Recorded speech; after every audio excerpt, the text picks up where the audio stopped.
So I found this oyster mushroom yesterday in a park nearby my parents' house, and we're gonna clone it today.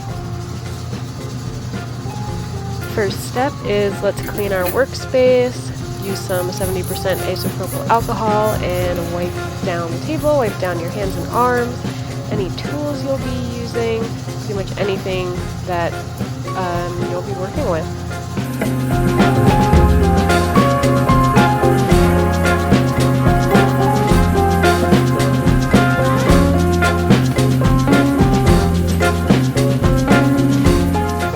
Now I'm going to grab a couple of agar plates. I believe these are MEA plates, malt extract agar, with some activated carbon to make it black and to uptake any sort of contaminants that might be there. It just helps fight contamination. And I'm going to wipe down my plates too. They've been in storage in that sleeve for a little while, so I'm not sure how clean they are. Always good to give it an extra wipe down.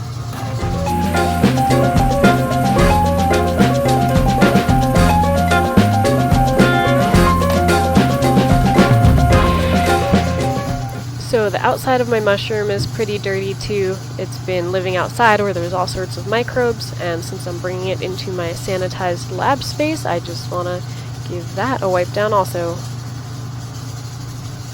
Alright, so I'm going to start by flame sterilizing my needle. You can also use a scalpel for this. I like to use needles. They usually come pre-sterilized and they're pretty easy to light under if you just have like a small lighter like I'm using. If you don't have something larger to sterilize like a butane torch or one of those incinerator devices, this works pretty well, I think. Cool, so the needle tip is red hot. I'm just going to set it right down in front of the fan, and now I'm going to start breaking apart the mushroom to expose the sterile interior tissue, and that's where we'll take our sample from.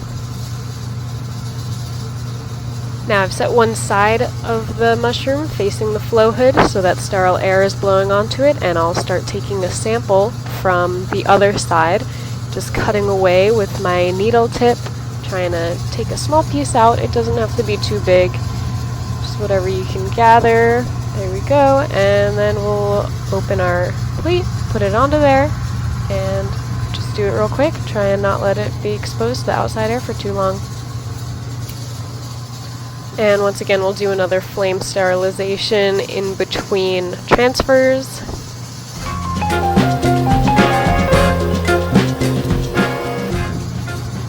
And here I'm just going to stick the needle tip into the tissue to cool it down a bit since it's pretty hot. I don't want to kill any of the live tissue. And now I'm taking my tissue sample and we'll set that onto the second plate.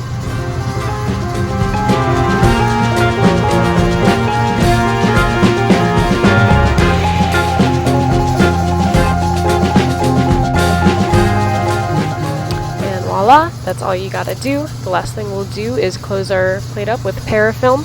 Parafilm allows the mycelium to breathe. It allows for air exchange while not letting contaminants through. And then you can go ahead and storage this, put it in your incubator.